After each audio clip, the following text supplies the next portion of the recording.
जो ज्यादा मीठा होता है वो अपना नाश कराता है, वो अपना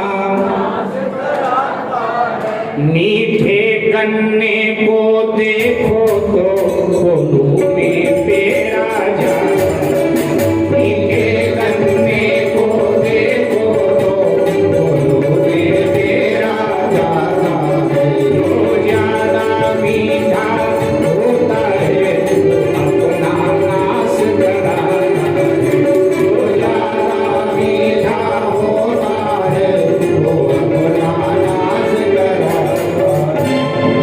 लक्ष्मण जी आक्रोश में भरे हुए थे। अब उनके राम को जब परशुराम जी ने कहा तिनका है चोर की दाढ़ी में, तो ये सुनकर लक्ष्मण खामोश रह कैसे सकते थे। लक्ष्मण जी ने कहा कि बस यही बात तो भ्राता श्री की मुझे अच्छी नहीं लगती कि वो बहुत सरल, इतना सरल नहीं होना चाहिए। ये किसका मानना है? लक्ष्मण जी का मानना है। इतना सरल नहीं होना चाहिए। लक्ष्मण जी ने मानस में भी अपने वक्तव्य में कहा कि टेढ़ जानि बंदई सब काहू और वक्र चंद्रमा ग्रसय न। टेढ़ा चंद्र जब तक रहता है तब तक चंद्र ग्रहण नहीं लगता है। चंद्र ग्रहण हमेशा पूर्णिमा को लगता है। जब चंद्र सीधा हो जाता है तो राहु उसको आकर ग्रस लेता है, लेकिन जब तक चंद्र टेढ़ा रहता है तब तक राहु उसके नजदीक नहीं आता है। इसलिए आवश्यकता से अधिक सीधापन लक्ष्मण जी का मानना है कि ये ठीक नहीं होता है। तोता मधुर बोलता है और मधुर बोली ही उसको पिंजरे में ला करके बंद कर देती है। लक्ष्मण जी का मानना है कि जो ज्यादा मीठा होता है, ज्यादा मधुर होता है ना, जो उसको वो अपना नाश स्वयं अपने आप करा लेता है। जैसे गन्ने को कोल्हू में पेरा जाता है, नीम को नहीं। मेरे भाई कहा कि ब्राह्मण देवता ये बताइए, आप तो ब्राह्मण हैं और ब्राह्मण के साथ साथ एक दूसरी विशेषता भी लिए हुए हैं। ब्राह्मण होना है विशेष बात, और फिर दूसरी विशेषता भी आप लिए हुए हैं। ब्राह्मण के साथ साथ आप साधु भी, संत हैं। तो एक ब्राह्मण की, एक संत की ममता ईश्वर में होती, लेकिन आश्चर्य हो रहा है आपकी ममता ईश्वर में नहीं है, आपकी ममता जड़ में है, धनुष में है। बाबा एक बात बताए तो हमको कि बहु धनु ही तोरी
बचपन में अनेक धनुहियां तोड़ डाली, लेकिन आपने क्रोध नहीं किया।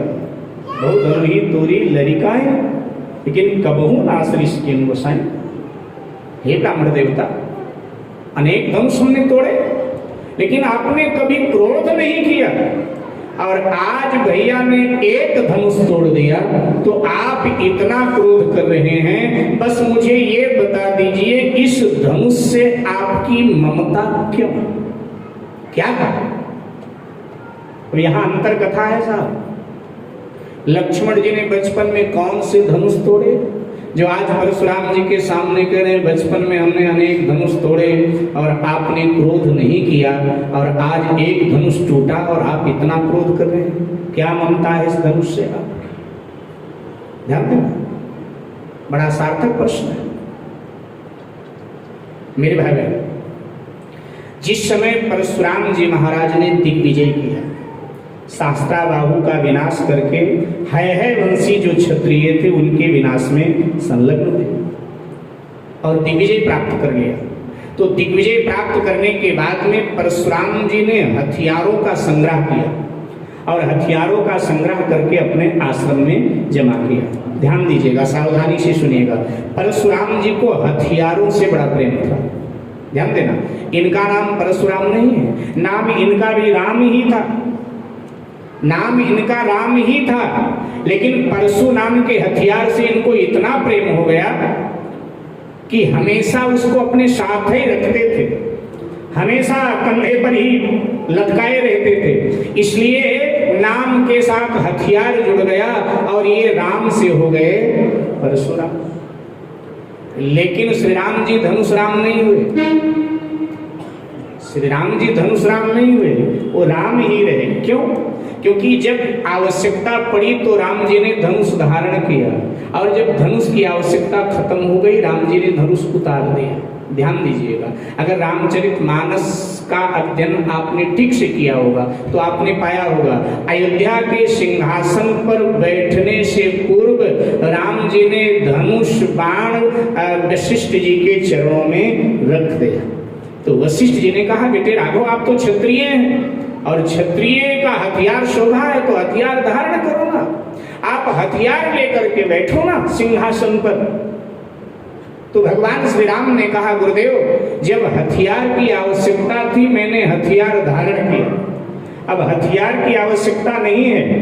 राम राज्य शस्त्र से नहीं चलाया जाएगा, राम राज्य शास्त्र से चलाया जाएगा। तो इसलिए अब राम राज्य की स्थापना हो गई, तो राम राज्य शस्त्र से नहीं शास्त्र से चलेगा, तो इसलिए अब शस्त्र नहीं मैं शास्त्र धारण करूंगा। और उसके बाद में तुलसी के जो राम हैं उसके बाद में भगवान श्री राम ने कभी हथियार धारण नहीं किया, कभी नहीं।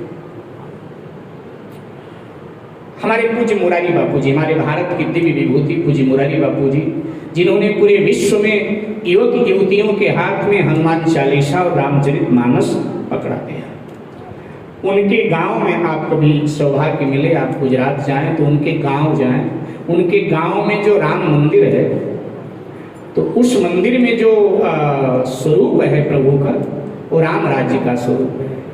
प्रभु बिना हथियार के सिंहासन पर बैठे, चारों भाई बिना हथियार के हैं। हनुमान जी की भी गदा एक तरफ है, बिना हथियार के हनुमान जी चरणों में बैठे, बड़ी दिव्य झांकी है, कभी अवसर मिले तो आप दर्शन करें। तो इसीलिए राम जी धनुष राम नहीं बने, लेकिन परशुराम जी हथियार सदा साथ रखते थे, इसलिए परशुराम बन गए। तो मेरे भाई बहन कहा कि तब आपने क्रोध नहीं किया, आज क्यों? तो मैं आपसे निवेदन कर रहा था, जब परशुराम जी ने दिग्विजय कर लिया तो तमाम प्रकार के हथियारों का इन्होंने अपने आश्रम में संग्रह किया, क्योंकि हथियारों से इनको बड़ा प्रेम था। अब हथियारों का जब इनके यहाँ संग्रह हो गया, बड़े बड़े दिव्यास्त्र, तो देवताओं को बड़ा भय हो। देवताओं को लगा अगर ये दिव्यास्त्र कहीं राक्षसों के हाथ लग गए तो राक्षस लोग हमारे नाक में दम कर देते, इन हथियारों को नष्ट करना चाहिए। अब किसकी मजाल जो परशुराम जी के सामने जाए? तो देवताओं ने षड्यंत्र किया, पृथ्वी से और शेष जी से प्रार्थना किया कि आप दोनों हमारा काम कर दो। तो जब बहुत देवता लोग गिड़गिड़ाए तो पृथ्वी माँ और शेष जी दोनों तैयार हो गए। तो पृथ्वी माँ बन गई विधवा स्त्री और शेष जी बन गए उसके छोटे से बालक, और परशुराम जी के आश्रम में प्रवेश कर गई। बाबा मैं विधवा हूँ, मेरे पति मुझे छोड़कर चले गए, ये मेरा नन्हा बच्चा है बाबा, अनाथ हूँ, आपके आश्रम में अगर आप अपने रख लेते हो, गायों की सेवा करूंगी, आश्रम में झाड़ू बुहारू करूंगी और इस बहाने 2 समय का भोजन दे दिया करना बाबा मुझे, मेरे बच्चे को। परशुराम जी ने कहा कोई नहीं तो दुखी है, ठीक है रहा आश्रम में। और पृथ्वी विधवा के वेश में और अनाथ बालक के वेश में शेष जी परशुराम जी के आश्रम में रहने लगे। अवसर की ताक में है कि अवसर मिले और हथियारों को खंडित कर दे। आज परशुराम जी को किसी जरूरी काम से कहीं जाना था तो बुलाया उस स्त्री को और कहा माई थोड़ा आश्रम का ध्यान रखना, गायों का ध्यान रखना। तो बोली बाबा ध्यान तो रखूंगी, लेकिन ये मेरा बालक बड़ा शरारती, अगर ये कोई भूल कर दे, कोई गलती कर दे, कोई अपराध कर दे तो इसको क्षमा कर दो महाराज, तो मैं रुकूं, नहीं आप जा रहे हो मैं भी जाऊं। तो बोले कोई नहीं है, कोई भी अपराध करेगा ना तो बालक है मैं क्षमा कर दूंगा। बोली ठीक है फिर कोई नहीं, मैं ध्यान रखूंगी। और परशुराम जी गए और इधर शेष जी अपने वेश में आ गए और अपने वेश में आकर के शेष जी जितने हथियार थे सब खंडित कर दिया, सब तोड़ करके एक तरफ फेंक दिया और फिर बालक बनकर काम में लग गए। कई दिनों के बाद में परशुराम जी लौटे। अब परशुराम जी को हथियारों से प्रेम था ही, तो कई दिनों के बाद लौटे और परशुराम जी सीधे अपने अस्त्र संग्रह जहां था वहां गए।